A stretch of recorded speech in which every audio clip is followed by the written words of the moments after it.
তো অংশুমান চলে এসেছে।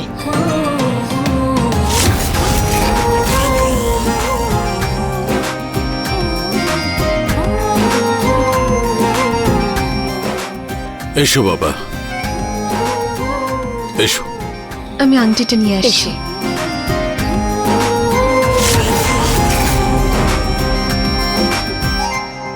ছোট, খেয়াল থাকে এইবার যেন কোনো ভুল না হয়। হ্যাঁ দিদি। যতক্ষণ না অংশুমান তানিয়ার হাতে আংটি পরাচ্ছে ততক্ষণও কোথাও যাবে না, বলে দিলাম।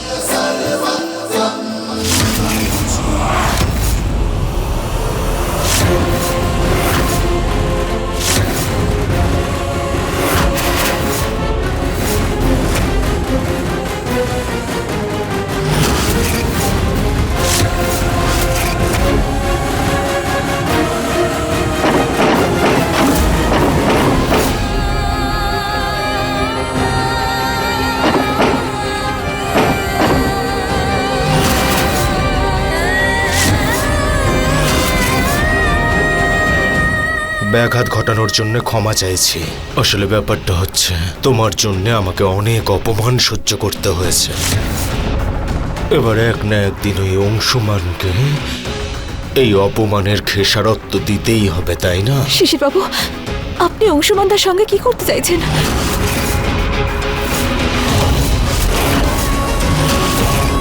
বাবা প্লিজ সুমনা দিদিকে কিচ্ছু করো না বাবা। কিচ্ছু না, গতবার গুলিটা পাশ দিয়ে বেরিয়ে গেছিল কারণ তুমি মাঝখানে চলে এসেছিলে। সুমনা, কিন্তু এইবার আর ভুল হবে না, ও মরবে। ওর মনে তোমার জন্য অনেক ভালোবাসা রয়েছে, তাই না? এইবার তো তুমি ওর সাথে থাকবে না। আমি সবকিছু করতে পারি এবার। যে আমার রাস্তায় কাঁটা হওয়ার চেষ্টাও করে তাকে সরানোর জন্য আমি সবকিছু করতে পারি।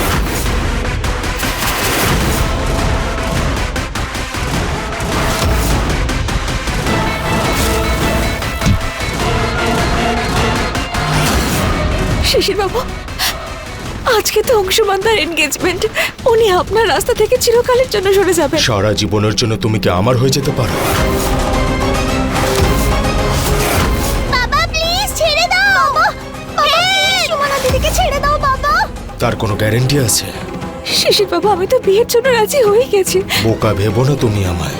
ঠাকুর মশাই বলেছেন যে 1 মাসে আর কোনো শুভ দিন নেই, আর ততদিনে তোমার মত পাল্টে যায় যদি। আমায় বিশ্বাস করাও যে সারা জীবনের মতো তুমি আমারই হয়ে যাবে। শিশির বাবু, আমার স্বপ্ন পূরণ করে দাও। এসো। শিশির বাবু, আপনি এখন নেশা করে আছেন। শিশির বাবু, শিশির বাবু,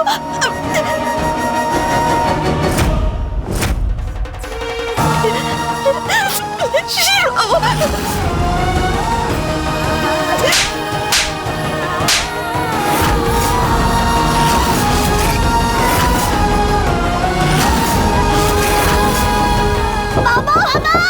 প্লিজ সুমনা দিদিকে ছেড়ে দাও, হলো দিদিকে ছেড়ে দাও। তোমার এত বড় সাহস! দেখবো এবার আজকে তোমাকে কে বাঁচাবে।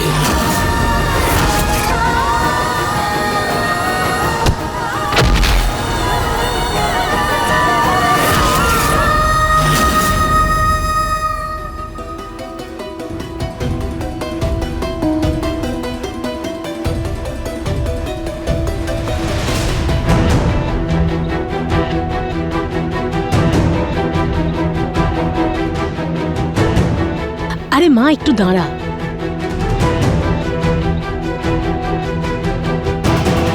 মা আগে অংশুমান পড়াবে।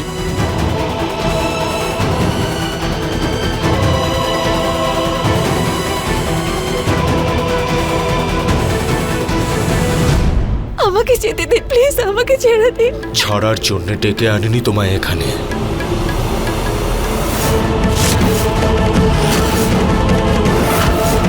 শিশির বাবু, শিশির বাবু ছাড়ুন প্লিজ। শিশির বাবু পাগল হয়ে গেছেন নাকি আপনি? প্লিজ ছাড়ুন। তোমার জন্য পাগল হয়ে গেছি আমি। শিশির বাবু ছাড়ুন আমার। শিশির বাবু প্লিজ, শিশির বাবু, এসো আমার কাছে এসো। শিশির বাবু ছাড়ুন, শিশির বাবু ছাড়ুন আমায়। বাবা প্লিজ ছেড়ে দাও বাবা।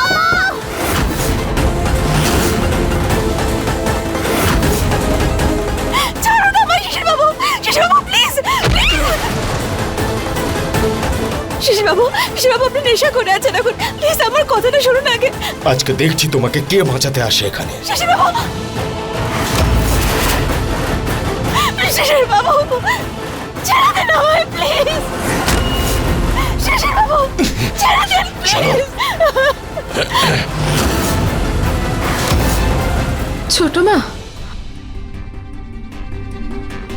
অংশুমান দাদা নিজের ঘরে নেই, কোথায় গেল? এক্ষুনি কোথায় যেতে পারে? চোখের পলক ফেলতেই চলে গেল কোথায়? মা বাইরে গিয়ে দেখো, ফোনে কথা বলতে বলতে হয়তো বাইরে বেরিয়ে গেছে। হ্যাঁ আরতি, বাইরে দেখে আয়। গিরিধারী, বাইরে দেখো তো অংশুমান আছে কিনা। আরে সবাই যাও, গিয়ে খুঁজে আনো ওকে।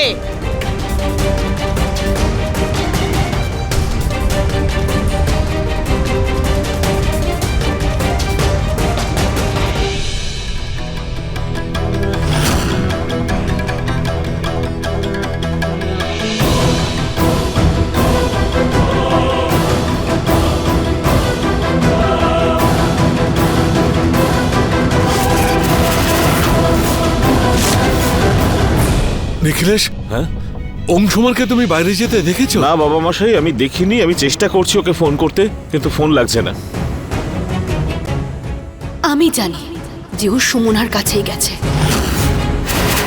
শিশির বাবু, শিশির বাবু প্লিজ, শিশির বাবু ছাড়ুন আমায়।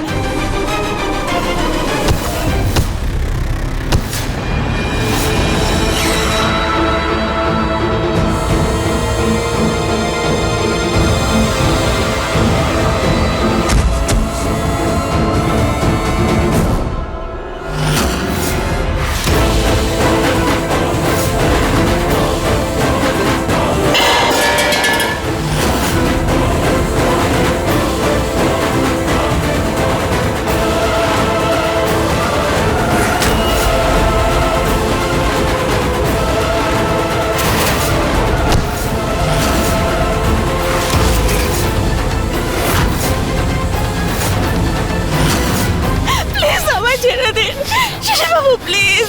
সুমনা, এবার আমায় তোমাকে নিজের করে নেওয়ার থেকে কেউ আটকাতে পারবে না।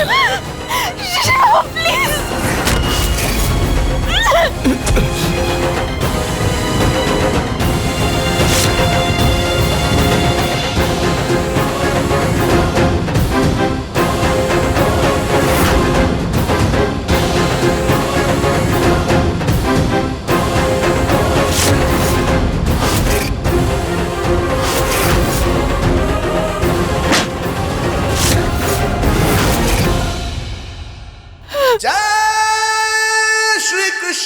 শ্রীকৃষ্ণ, আমার সম্মান রক্ষা করো, ঠিক যেভাবে তুমি দ্রৌপদীর সম্মান রক্ষা করেছিলে। প্লিজ আমাকেও রক্ষা করো তুমি।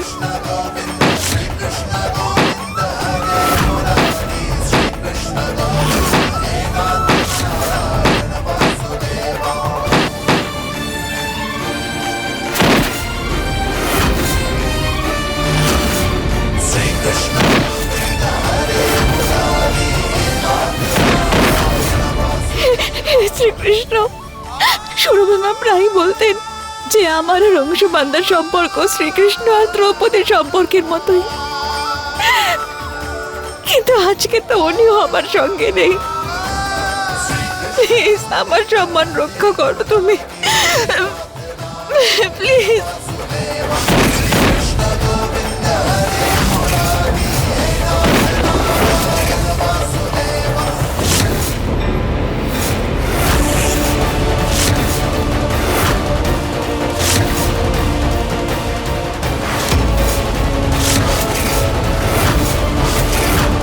শিশির বাবু প্লিজ, প্লিজ আমাকে যেতে দিন,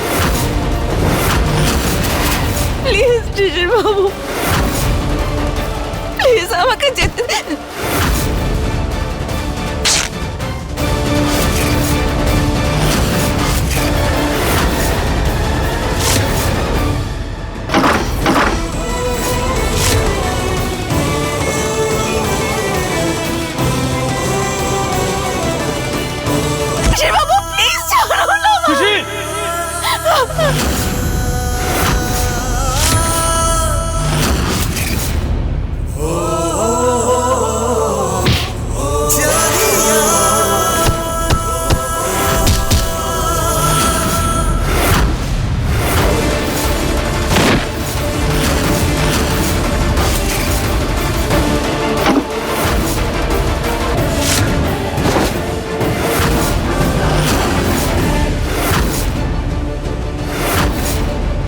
তোকে শেষ করে সারা জীবনের জন্য একে আমি নিজের করব।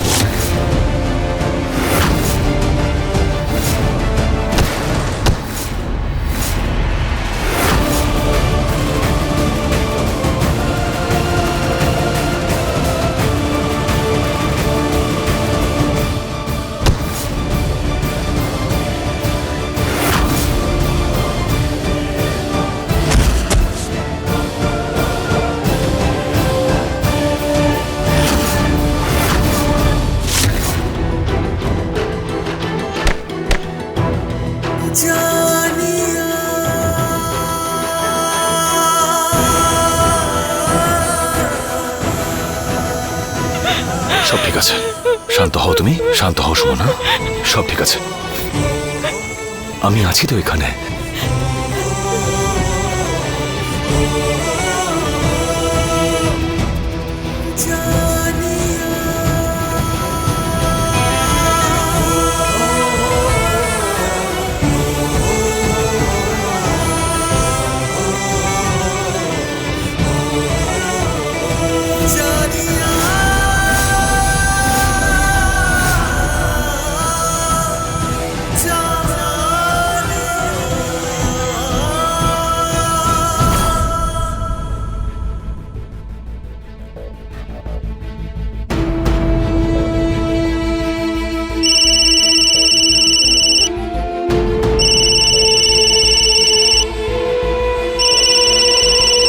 এক্সকিউজ মি, আমি এক্ষুনি আসছি।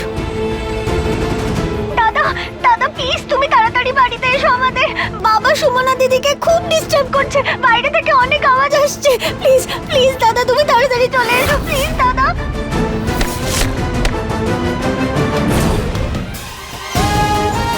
চলো সুমনা, চলো এখান থেকে।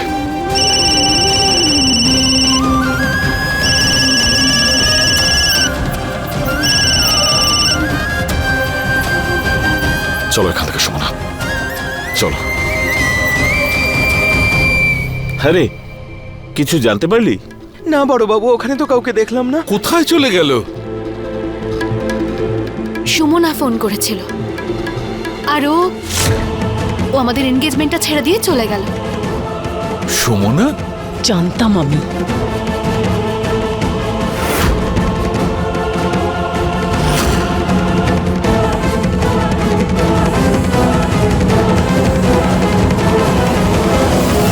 দিদি তুমি তাড়াতাড়ি যাও, তোমাদের দুজনকে এভাবে একা ফেলে বাবার জ্ঞান ফিরে আসার আগে দিদিকে তুমি তাড়াতাড়ি এখান থেকে নিয়ে যাও। চলো সুমনা, এখান থেকে আমাদের চলে যাওয়া উচিত এখন।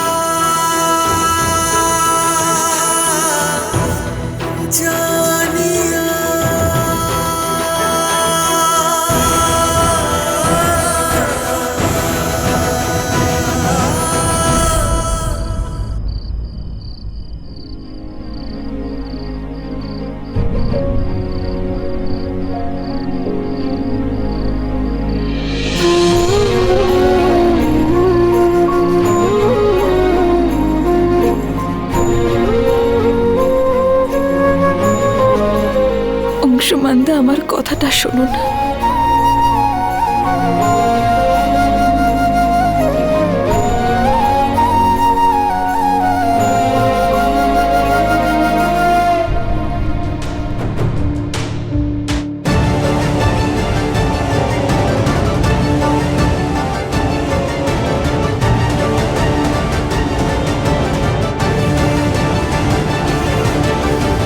দাঁড়াও।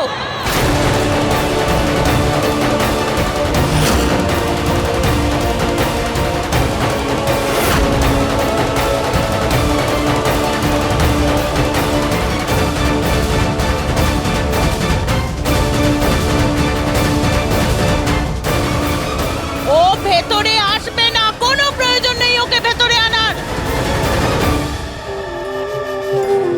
সুমনা এবার এখানেই থাকবে, এই বাড়িতেই।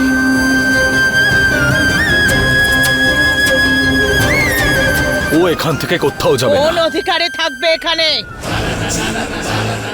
কোন অধিকারে থাকবে এখানে? রায় বাহাদুর পরিবারের বৌমা হিসেবে।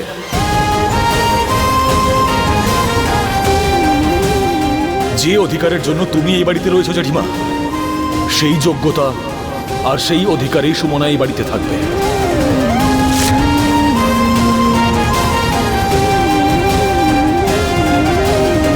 কি বললি তুই বড় খোকা? কি বলছিস তুই? হ্যাঁ, তুই তুই আমার তুলনায় এই মেয়েটার সাথে করছিস, এর সাথে? হে ভগবান, হে ভগবান, এই এত বছর ধরে আমাদের পরিবারের মান সম্মান প্রতিষ্ঠার জন্য আমি এত কিছু করলাম, তার এই পরিণাম পেলাম। যে মানুষটা এই পরিবারের জন্য বিধবা ধর্ম পালন করছে, সেই মানুষটার তুলনা কালকের একটা পুঁচকে মেয়ের সাথে করছিস? আমি তোমার সঙ্গে কারোর তুলনা করিনি জেঠিমা, আমি শুধু এটা বলার চেষ্টা করছি যে কিচ্ছু বলিস না, কিচ্ছু বলিস না, তুই কিচ্ছু না। তোর বুদ্ধি ভ্রষ্ট হয়েছে, কালো জাদু করেছে মেয়েটা তোর ওপর। কোনটা ঠিক কোনটা ভুল সেটাই ভুলে গেছিস। আমি কিচ্ছু ভুলে যাইনি জেঠিমা,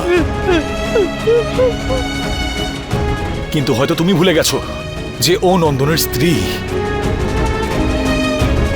যাকে মা মেয়ে রূপে দেখেছিল। তুমি বাদে এই পরিবারের সবাই যাকে স্বীকার করেছিল জেঠিমা, তুমি শুধু অহংকারের বশবর্তী হয়ে ওকে ওর অধিকার দিচ্ছ না। হে ভগবান, হে ভগবান, আমি কালা হয়ে গেলাম না কেন এটা শোনার আগে? নিজের পরিবারের কাছ থেকে, নিজের বড় খোকার কাছ থেকে এত অপমান। ছোট ছোট, দেখ তুই ওকে মাথায় তুলেছিলি না, মেয়ের মতো রেখেছিলি তুই ওকে। ও তোর ছেলের ওপর কালো জাদু করেছে। দেখ, ভালো মন্দের পার্থক্য ভুলে গেছে আমাদের বড় খোকা ওই মেয়েটার জন্য। হে ভগবান, এ কি হলো?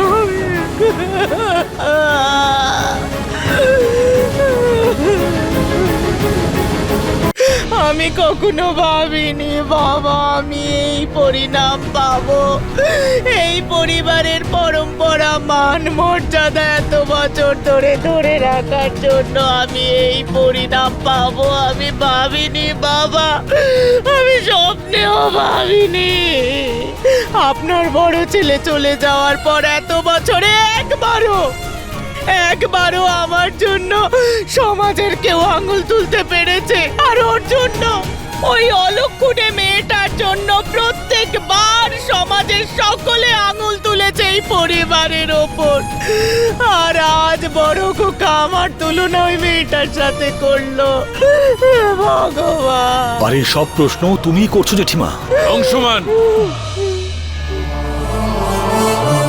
বয়সে বড়দের সঙ্গে এইভাবে কথা বলার সংস্কার নেই আমাদের পরিবারের। সিদ্ধান্ত ঠিক হোক বা ভুল, তুমি তোমার জেঠিমার সঙ্গে এইভাবে কথা বলতে পারো না। কিন্তু দাদু, আমি ভুল কি বলেছি? আমি তো শুধু এটা বলছিলাম যে অংশুমান, চুপ কর। বড় মার কাছে ক্ষমা চা। বড়দের সাথে এইভাবে কথা বলা উচিত নয়। এসব শিখিয়েছি আমি তোকে?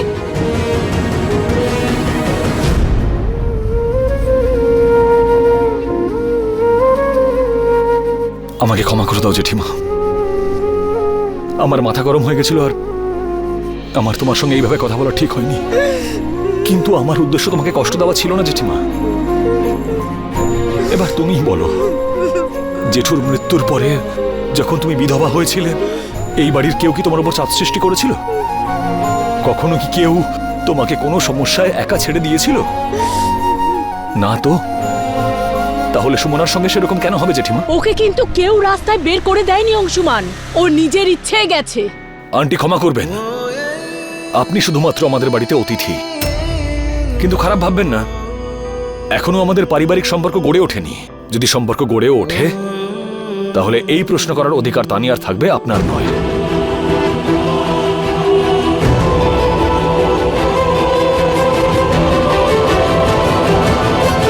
দেখ বড় খোকা, বাড়ির লোকও প্রশ্ন করছে,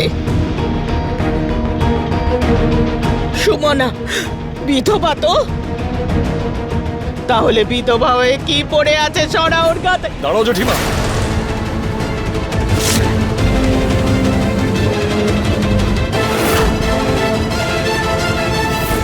তুমি এটা কি করতে যাচ্ছ? আর সামান্য রং দিয়ে কি যায় আসে? তুমি কি জানো যে কোন অবস্থার বশবর্তী হয়ে এই শালটা ওর গায়ে চাপাতে হয়েছে?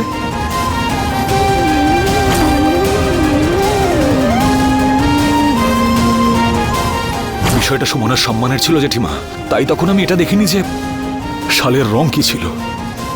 কারণ পৃথিবীর কোনো রঙই কোনো মানুষের সম্মানের থেকে বড় হতে পারে না জেঠিমা।